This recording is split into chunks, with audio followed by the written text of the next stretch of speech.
కంగారుగా ఉంది.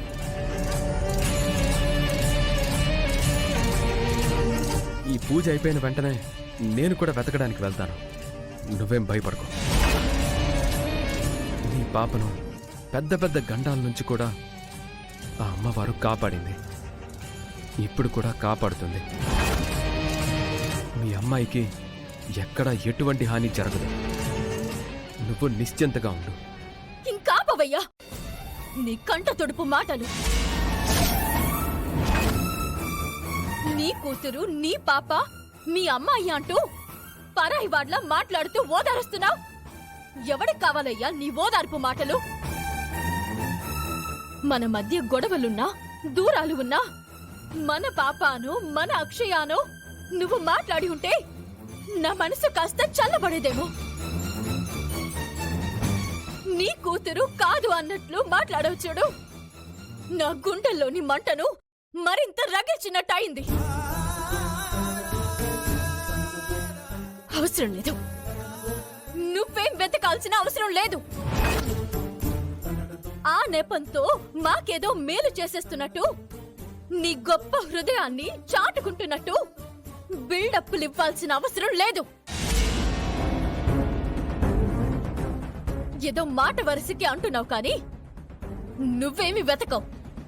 వెళ్ళి ప్రశాంతంగా ముక్కు పొడుక కార్యక్రమంలో ముఖ్య అతిథిగా నీ పాత్రని వెలగబెట్టు చాలు. బిడ్డ విషయంలో నువ్వొక్క నిర్ణయానికి రాలేకపోతున్నావు. అందుకే ఇంకా ఇంతలా దిగజారి మాట్లాడుతున్నావు. అబద్ధాన్ని నిజం అనుకుని, నిజాన్ని అబద్ధం అనుకుని ఊగిసలాడేవారు చాలా డేంజర్. నా కూతురు అన్నావు కదా? అవును, నా కూతురే. నేను రక్త మాంసాలిచ్చి ఊపిరి పోసుకున్న కూతురు. నా పాప అన్నావు కదా? అవును, నేను కంటి పాపలా చూసుకుంటున్న పాపే. నా అమ్మాయి అన్నావు కదా? నా అమ్మాయి కాదు, అంతకంటే ఎక్కువ నా అమ్మ. చనిపోయిన నా అమ్మే ఆ రూపంలో వచ్చింది. భగవంతుడు ప్రసాదించిన వరప్రసాదం నా బిడ్డ.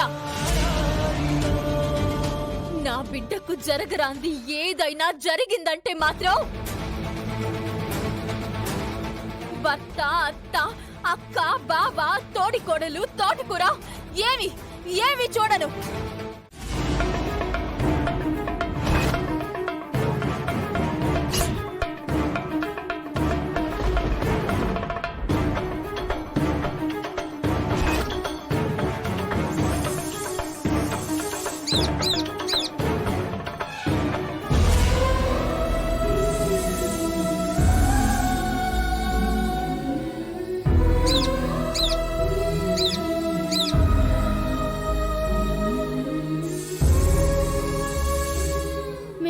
ఎన్నో సందర్భాల్లో సహాయం చేశారు. అందుకు నేను మీకు ఎప్పుడూ రుణపడి ఉంటాను. నేను వెళ్ళిపోతున్నందుకు బాధపడకండి.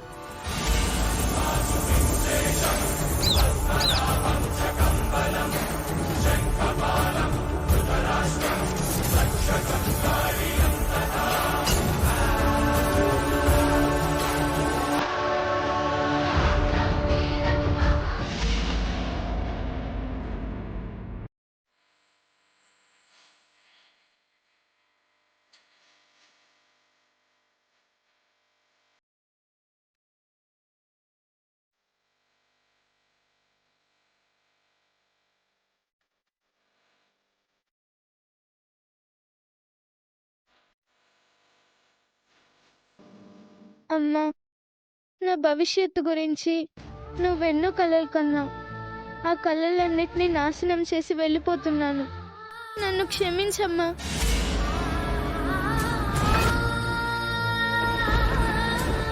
అమ్మ దుర్గామాత, నా ప్రాణం తీసుకుంటున్నాను. నీలో నన్ను కలిపేసుకో. జై దుర్గా భవాని.